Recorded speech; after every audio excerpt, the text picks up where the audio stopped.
Non sai quello che può succedere, non sai quello che può succedere. E d'altronde noi non siamo neanche nella condizione di difenderci. Un posacenere che Veritas ha dato in dotazione ai locali, una colonnina con un basamento in cemento usata come ariete per sfondare il vetro anti-infrangimento della vetrina dello storico negozio Santi in Calle delle Bande a San Rio, a 2 passi da Rialto.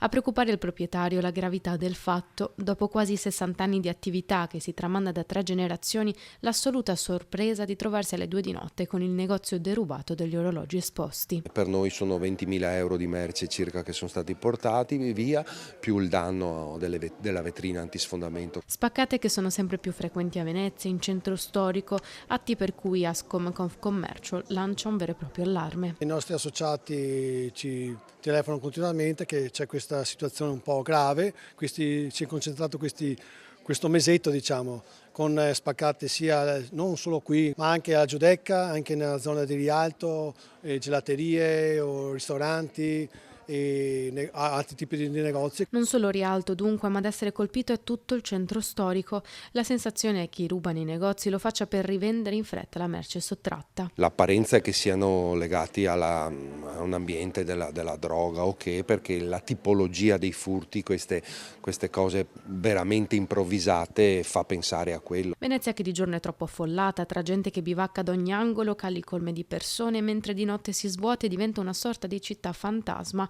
dove anche chi delinque riesce a muoversi a piede libero. Maggiori controlli, specialmente nelle zone notturne, sì, nei tempi notturni, di notte così, o dei presidi fissi in centro, trovare una soluzione, ecco, perché qua si aggrava la situazione. Sono situazioni terribili queste, che ti fanno star male. Non ho ancora metabolizzato il danno economico, ma è molto peggio questa sensazione di insicurezza che viviamo ogni giorno.